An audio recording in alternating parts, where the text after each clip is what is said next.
पौधों के विभिन्न भागों का रूपांतरण एवं उपयोग। जड़ों का रूपांतरण या रूपांतरित जड़ें। जब पौधों की जड़ें सामान्य कार्य के साथ साथ कई अन्य विशेष कार्यों के लिए योजित हो जाती हैं तो उनके आकार या विकार में कुछ न कुछ थोड़ा बहुत परिवर्तन हो जाता है। ऐसी जड़ें रूपांतरित जड़ें कहलाती हैं। मूसलाजड़ के रूपांतरण। रूपांतरित मूसलाजड़ निम्न 3 प्रकार की होती हैं: शंकुरूप, कुंभीरूप, तर्करूप। पहला है शंकुरूप। यह जड़ें शीर्ष पर चौड़ी तथा नीचे की ओर पतली होती चली जाती हैं। एग्जाम्पल जैसे गाजर। गाजर को शंकुरूपी कहा जाता है। दूसरा है कुंभीरूप। इस प्रकार की जड़ों में ऊपर का भाग घड़े के समान चौड़ा और निचला भाग एकदम पतला होता जाता है। एग्जाम्पल जैसे शलजम। तीसरा है तर्करूप। तर्करूपी जड़ बीच में से फूली हुई किंतु दोनों सिरों पर पतली हुई होती हैं। एग्जाम्पल जैसे मूली। मूली ऊपर की तरफ पतली और नीचे की तरफ पतली और बीच में चौड़ी होती है। मांसल अपस्थानिक जड़ों के रूपांतरण। कंदिल जड़ें। ये जड़ें तने के पर्व संधियों से निकलकर भूमि में प्रवेश करती हैं। भोज्य पदार्थ को एकत्र करने से ये फूल जाती हैं। इनमें अपस्थानिक जड़ निकलती हैं। ये हल्के लाल या भूरे रंग की होती हैं। कंदिल जड़ों का एग्जाम्पल है शकरकंद। दूसरा है पुलकित जड़ें। कुछ अपस्थानिक जड़ें तने के आधार से निकलकर फूल जाती हैं और आकार में गुच्छे के समान होती हैं। इन पर कणिकाएं पाई जाती हैं। एग्जाम्पल जैसे सतावर या डहेलिया। ये पुलकित जड़ें होती हैं। तीसरा है ग्रंथिल जड़ें। इन जड़ों के केवल सिरे फूल कर मोटी हो जाती हैं। इनके रंग प्रायः पीला तथा कभी लाल होता है। एग्जाम्पल जैसे आमा हल्दी। आमा हल्दी को ग्रंथिल जड़ें कहते हैं। चौथा है मणिकामय जड़ें।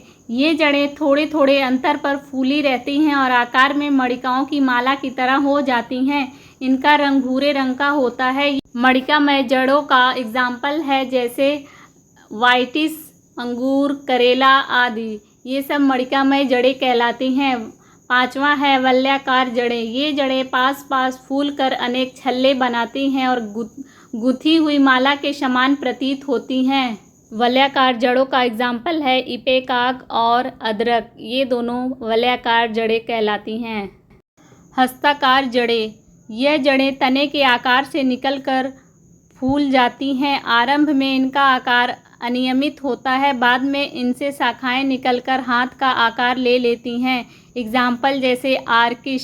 श्वसन जड़ें। ये जड़ें दलदल और लवणीय भूमि में उगने वाले पौधों में मिलती हैं। इनका आकार खूंटी के समान होता है जो ऊपर की ओर निकली हुई होती हैं। इन्हें श्वसन मूल या न्यूमेटोफोर कहते हैं। इन जगहों पर छोटे छोटे छिद्र होते हैं जिसके द्वारा वायु जड़ के अंदर प्रवेश करती है। एग्जाम्पल जैसे राइजोफोरा, एविसिनिया आदि। तीसरा है आर्द्रताग्राही जड़ें। कुछ पौधे जो अग्निपादप कहलाते हैं वृक्षों की छाल पर उगते हैं। इन पौधों में सामान्य पौधों के अतिरिक्त कुछ जड़ें पत्ती के कक्ष से निकलकर हवा में लटकती रहती हैं। इन जड़ों की बाहरी सतह पर कोशिकाओं का बाहरी सतह पर एक पंजी स्पंज उत्तक होता है जिन्हें आर्द्रताग्राही जड़ें कहते हैं। आर्द्रताग्राही जड़ें यह उत्तक वायु की नमी को सोख कर पौधों के लिए जल की आपूर्ति करता है। एग्जाम्पल जैसे आर्किड।